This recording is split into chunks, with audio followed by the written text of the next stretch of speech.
পরম প্রেমময় শ্রী শ্রী ঠাকুর আমার, পরমারাধ্যা জগৎ জননী শ্রী শ্রী বড়মা, পরম পূজ্যপাদ শ্রী শ্রী বরদা, পরম পূজ্যপাদ শ্রী শ্রী আচার্য দেবের শ্রীচরণে আমার শতকোটি প্রণাম।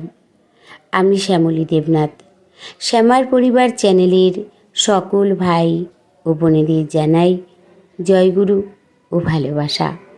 আমি শুরু করছি ইষ্ট প্রসঙ্গ আলোচনা। পরম প্রেমময় শ্রী শ্রী ঠাকুর বলেছেন, যুক্তি দিয়ে বুঝবি কি তুই, যুক্তির সীমা কত দূর। দেখা শোনায় বুঝটা এমন, যুক্তির পাল্লা তত দূর। পরম পুরুষ যখন আবির্ভূত হন তখন তারা নিয়ে আসেন জীবন বৃদ্ধির নানান সূত্র। সেগুলো শুধুমাত্র বোঝার বা আলোচনা করার সূত্র নয়, সেগুলো আচরণের সূত্র। তাই ধর্মবেত্তাগণ কখনো তর্কের মধ্য দিয়ে নিজ মত প্রতিষ্ঠা করেননি। তারা সহজ ভালোবাসার মাধ্যমে মানুষজনকে আপন করেছেন, নানা মাঙ্গলিক আচরণে অভ্যস্ত করে তুলেছেন ও তাদের মনে বিশ্বাস উৎপাদন করেছেন।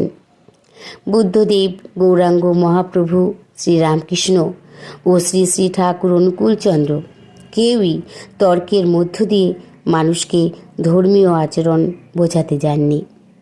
তাই বলে যে তাদের বক্তব্য যুক্তিহীন ভিত্তির উপর দাঁড়িয়ে থাকত, এমনটাও নয়। গৌতম বুদ্ধের কথাই ধরা যাক। তিনি যখন সংসার ত্যাগ করে দুঃখ নিবৃত্তির পথ খুঁজছেন, তখন বেশ কয়েকটি আশ্রমে তিনি গিয়েছিলেন ও ধর্মগুরুদের সঙ্গে নানা বিষয়ে কথাবার্তা বলেছিলেন। যখন বুঝেছিলেন তাদের মত সঠিক নয়, তখন তিনি সেখান থেকে চলে গেছিলেন, কিন্তু তর্কে পরাস্ত করে নিজের মত তাদের উপর চাপিয়ে দেননি।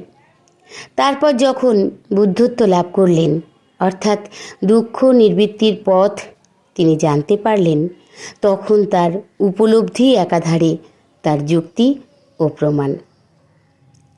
এত সহজ সরলভাবে ভালো জীবনযাপনের কৌশল মানুষের সামনে তুলে ধরেছিলেন যে মানুষ প্রাণের টানে আকৃষ্ট হয়েছিল। তর্ক করে তার মত প্রতিষ্ঠা করতে হয়নি। পরবর্তীকালে অর্থাৎ ধর্মপ্রচারকালে নানা সময় নানা সমস্যা তাকে সমাধান করতে হয়েছে। তিনি এমনভাবে প্রশ্ন করতেন যে সমাধান অন্যের মুখ থেকে বেরিয়ে আসত। বুদ্ধদেব যখন তার ধর্মমত জেতবনে পরিবেশন করছেন, তখন ঘটে গেল এক দুর্ঘটনা। ভিক্ষুণী উপপলার ধর্ম নষ্ট হলো তার নিজের সাধন কুটিরে। তাই তিনি অশুদ্ধ হয়ে গেছেন। তার সঙ্গে আর থাকা ঠিক কি? এই প্রশ্ন যখন বুদ্ধদেবকে করা হলো, তখন তিনি প্রশ্ন করলেন সেই শ্রমণগণকে, ধর্ম ঠিক কোথায় থাকে? হাতে, পায়ে, উদরে না বুকে? ভিক্ষুরা বললেন বুকেই থাকে।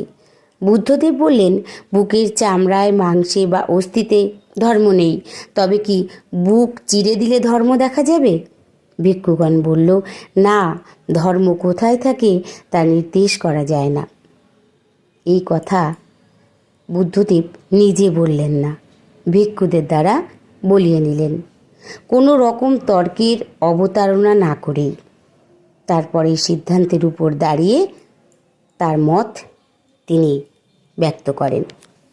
আলোচনা প্রসঙ্গের 19 খণ্ডে পরম প্রেমময় শ্রী শ্রী ঠাকুর বলেছেন, তর্ক করলে অন্যের মধ্যে প্রতিরোধ করার বাসনা তৈরি হয়। তর্কের ভিতর দিয়ে মানুষকে বোঝানো যায় না। বন্ধুত্বপূর্ণ কথাবার্তার ভিতর দিয়ে মানুষের প্রত্যয় এনে দিতে হয়। তর্কে লিপ্ত হলেই মানুষের অহং শক্ত হয়ে যায়। বন্ধুত্বপূর্ণ আলোচনায় মানুষের অহং কিছুটা নরম থাকে এবং তখন খোলামেলাভাবে আলাপ করার সুবিধা হয়। সবাই ভালো থাকবেন, সুস্থ থাকবেন।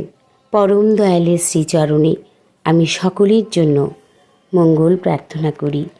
জয় গুরু, বন্দে পুরুষোত্তমম।